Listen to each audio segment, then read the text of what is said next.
It's late. Come closer. Let me tell you a story. A story about armed robberies, police standoffs, and yes, even dead bodies. Now, what if I told you the thread connecting all of this wasn't some criminal enterprise, but a game? A game played by millions, meant for children. You know the one. Pokémon Go. My name is Blair Morgan, and tonight, we're exploring a chilling question. How did the world's biggest scavenger hunt turn into a real-life horror story? The answer is simpler, and perhaps more disturbing, than you might think. It's not a ghost in the machine, but a feature woven into the very fabric of the game itself. To understand how something so innocent went so wrong, you first have to understand its core design. The game created a digital breadcrumb trail, meant to lead you to adventure. But that same trail could also lead you straight into a trap. And to see how, we have to look at how the game really worked. Do you remember the summer of 2016? It felt like a spell had been cast on the world. All at once, we left our living rooms and poured out onto the streets, heads down, phones glowing in our hands. For the first time, strangers weren't strangers, they were fellow trainers. You could see them, gathered in parks, clustered on street corners, swiping upwards on their screens.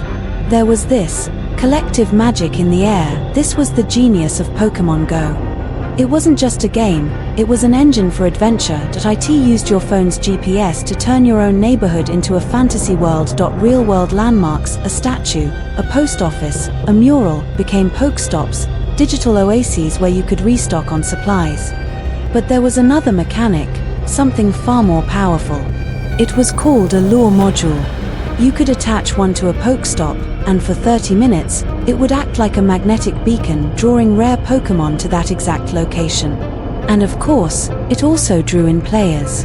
Dozens of them. It was a beautiful tool for community, for bringing people together, but in the wrong hands, a beacon for players becomes a beacon for predators. This is exactly what happened in O'Fallon, Missouri.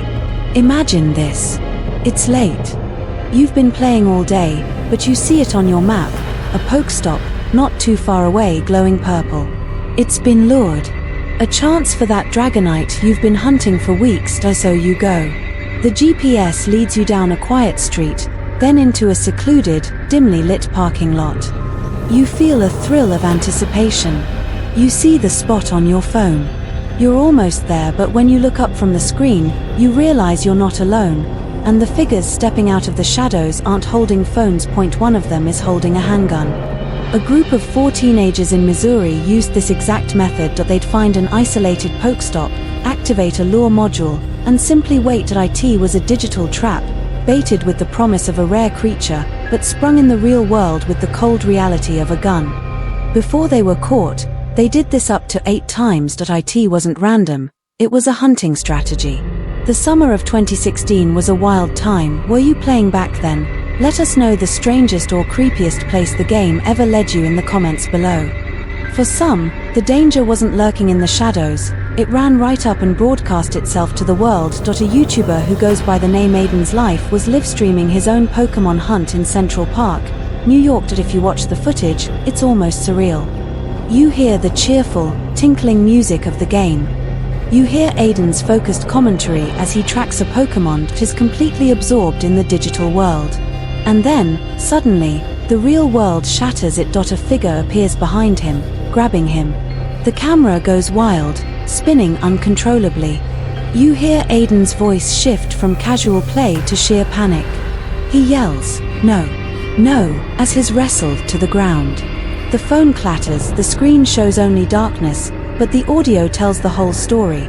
The sound of a struggle, a thief's demands, and the terrifying silence after the phone is gone. He was robbed, live, in front of his audience, all while chasing a cartoon monster. This was the fundamental flaw in the game's design. It sent millions of people, distracted and with their heads down, to specific, predetermined locations at all hours of the day and night.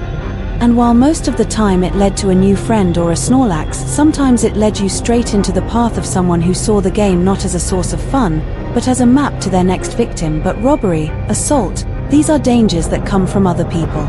A conscious act of malice. There's a twisted kind of logic to it, as terrifying as that is. But what happens when the game leads you not to a threat waiting for you, but to a horror that's already over. A quiet tragedy, left behind in the tall grass or floating in a shallow stream. A story with no one left to tell it. Until you stumble upon its ending, because that summer, players started finding things they were never supposed to find, and it began on a warm July day, in Riverton, Wyoming. Her name was Shayla Wiggins. She was 19. Like millions of others that summer, she woke up with Pokémon on her mind. The game told her there was a water-type Pokémon waiting to be caught somewhere near the Big Wind River. It was a simple mission, an excuse to get out of the house and into the July sunshine to an adventure. She parked her car and started walking along the riverbank, her phone held out in front of her like a divining rod.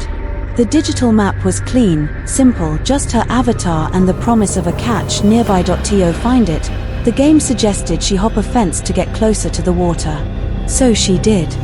And that's when she saw it. A dark shape floating near the bank. At first, her brain didn't process it. It was just a thing. A piece of debris, maybe, but as the current gently nudged it closer, the shape resolved itself. It was a man's back. A black shirt. Blue jeans. Imagine that moment. 1 second, you are a player in a digital world of cute monsters and colorful gyms. The next, you are the sole witness to the silent, lonely end of a human life. The phone in your hand, once a portal to a fantasy, is now just a phone. The one you used to dial 911, your voice trembling as you try to explain the impossible. I think I found a dead body. The police later identified the man. His death was ruled an accidental drowning. A private tragedy. But for Shayla, and for everyone who heard her story, it was something else. It was the first, terrible crack in the game's innocent facade. You might think this was a 1 in a million fluke. A tragic, but singular, coincidence. You would be wrong. Shayla's discovery wasn't an isolated incident. It was just the first domino to fall, because as the summer wore on, the game kept leading people to places where secrets lay buried. Or not even buried. Just a few weeks later, in San Diego. 3 women are playing the game in Marion Bear Memorial Park. It's another beautiful day. They're walking along a trail, laughing, eyes scanning their phones for a rare catch, and then they smell it. It's a smell you recognize on a primal level, even if you've never smelled it before. The sickly sweet, pungent, foul odor of decay. It's a smell that cuts through the fresh air and tells you something is deeply wrong. They followed it, maybe out of morbid curiosity, maybe because they thought it was a dead animal. They followed it off the trail, into a patch of brush. And there he was. A man, who had been there for some time. One of the women who found him, a mother, later gave an interview to a local news station. Her voice still shaking with what she saw, she said, and I'm quoting her directly, "I looked down and I saw the legs, and it was just bones. The bones of a dead body with no feet, no ankles, no shoes. It had looked like he'd been chewed." Let that sink in. Chewed, whether by animals or the simple, brutal process of decomposition, the image is one of absolute horror, found because a game about collecting cartoons sent them down a particular path towards a particular smell. This wasn't a glitch in the code. This was a feature of it. The game's algorithm, designed to make you explore, had no conscience. It couldn't distinguish between a scenic viewpoint and a hidden grave. It just sent you there, and it happened again. This time in Nashua, New Hampshire. Another player, another hunt. This time, the game led him to a small brook. A place called Salmon Brook, which runs directly behind the New Hampshire Holocaust Memorial. A place already steeped in the memory of profound tragedy, and there, in the shallow water, was another body. The summer of 2016 wasn't just the summer of Pokémon. It became the summer of gruesome discoveries. A strange, surreal period where average people, teenagers, mothers, office workers, were unintentionally turned into amateur forensic investigators. The game wasn't just a game anymore. It was a strange, unfeeling guide, leading its unsuspecting players to the final quiet chapters of other people's stories. But what if the thing the game leads you to isn't already dead? What if it's alive, and it's been waiting for you? This next story. I can't necessarily verify if it's 100% true. It comes from a Reddit user, SD Skis, in a post that, like a ghost, has long since been deleted from the site. But the story it told, that lingers. He was 13 years old that summer, he'd gotten new neighbors, and one of them, a man in his 40s, just gave him a bad feeling. You know the kind. The man would just stare a little too long when he saw the boy out in his yard, hunting for rattatas. One night, well past 11, the boy is in his room about to go to sleep when he checks the app one last time. And he sees it. A lure module, active and pulsing, right on the old stone church at the end of his quiet suburban street. The night is dark. The street is empty. But the pull of the game is strong. He thinks maybe, just maybe, it's a Snorlax.